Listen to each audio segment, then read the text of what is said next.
যাচ্ছো কেন? দই কিনবে? কেমন করে কিনবো? আমার তো পয়সা নেই। কেমন ছেলে তুমি? কিনবে না তো বেলা বুঝে দাও কেন? না, আমি যদি তোমার সঙ্গে চলে যেতে পারতুম তো যেতুম।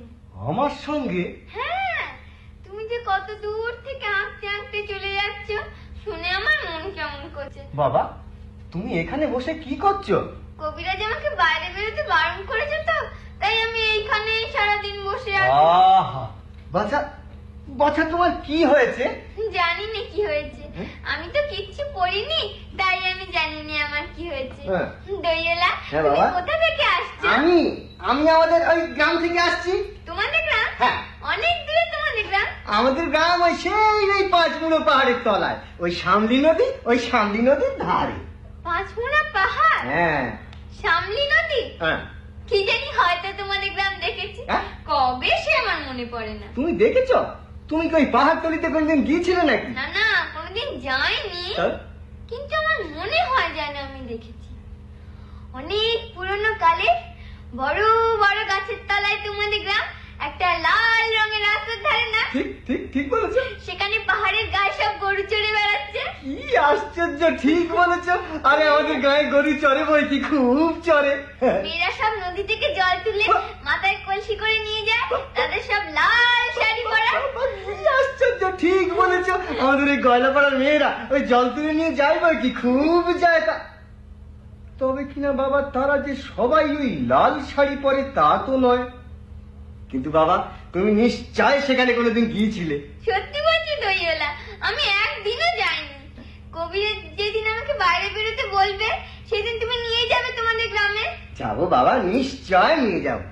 আমাকে তোমার মতন ওই রকম দই বেচতে শিখিয়ে দিও, ওই রকম বাঁক কাঁধে নিয়ে, ওই রকম খুব দূরের রাস্তায়। মরে যাই বাবা, তুমি দই বেচতে যাবে কেন?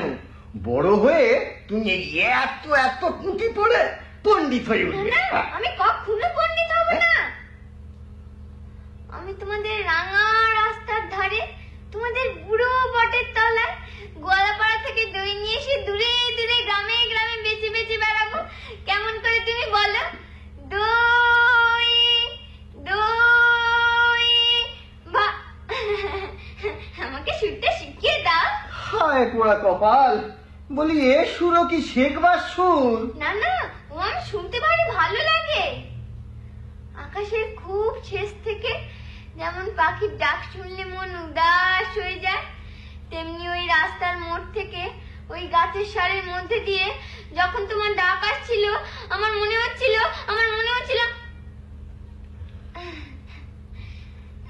কি জানি কি মনে হচ্ছিল। বাবা বাবা, তুমি তুমি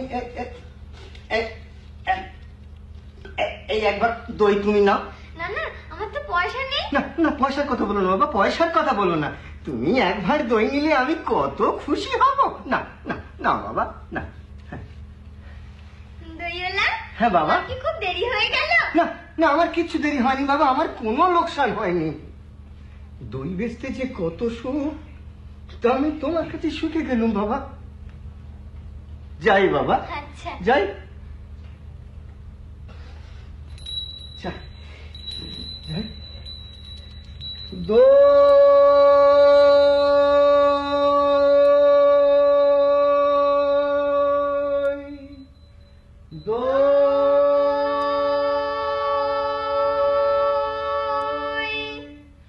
ভালো দই, দই, দই,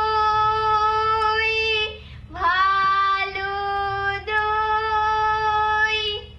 সেই পাঁচমোনা পাহাড়ের তলায় শামলি নদীর ধারে গয়লা দেবার দই।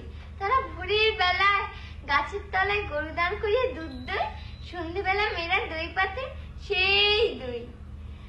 দই